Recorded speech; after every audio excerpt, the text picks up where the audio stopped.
Thank you, mothers and others. Next up is Charlene Ward Johnson. Charlene Ward Johnson is also running for Texas House District 139, and that's also Jarvis Johnson's district. I am running because I see the potential that District 139 has, but I also see all the resources that it needs and the funding that it needs to get any process done. I am currently an elected official at Houston Community College, where I have advocated to bring funding in for the schools so we can continue to have workforce and to have it as an option for kids who don't want to go to a 4-year, they can go to a 2-year. But I've also been advocating to bring resources in this community for years. I've been at corporate America, where I believe corporations should give back to the communities for which they serve, and where we sponsor events and bring resources to the community that helps them have a better quality life. And also I serve on other community boards so we can understand the needs of the community. So we want somebody in office who's going to listen to the community, understand their needs, and understand how to create policies, give them a better quality of life. And I believe I have that experience to do that because I've been doing this since my kids were little, when I've been active in their schools. I've been at the PTA, everything, teen mom, soccer mom, whatever you call it. I've been active. So I understand, why I wanted to run for Houston Community College. I want to take that experience to Austin as well, because the public education center is under attack, starting with our children, with the takeover of TEA, with the DEI being brought into college, to state-funded colleges, that's under attack as well.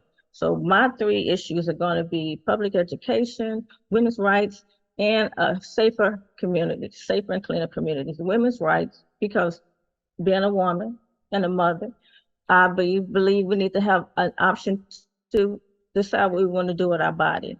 And that comes under healthcare as well. Houston has the #1 health medical center.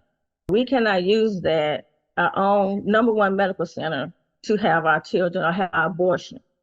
That just blows my mind. If the vouchers would have passed, that would have impacted our community more. It's the underserved schools that will be impacted the most, because those fundings will be taken from their schools and put somewhere else. So that's important to me because I believe in education. And also the DEI that impacted the colleges, that impacted minorities not being able to be considered based on race with enrollment, and also with our scholarship programs. So a lot of times it's those who need the scholarships to be able to further education, and that impacts your education, impacts the whole family, which leads, and my 3rd thing is safer communities, and that is also gun laws. We do need to reform it. The people who have access to the guns are getting younger and younger. The victims are younger and younger.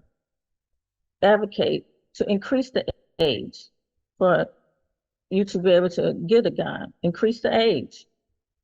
Have stricter laws where you forbid having the assault weapons. I know people like to hunt, but we still need to look at that. And also we need to have classes.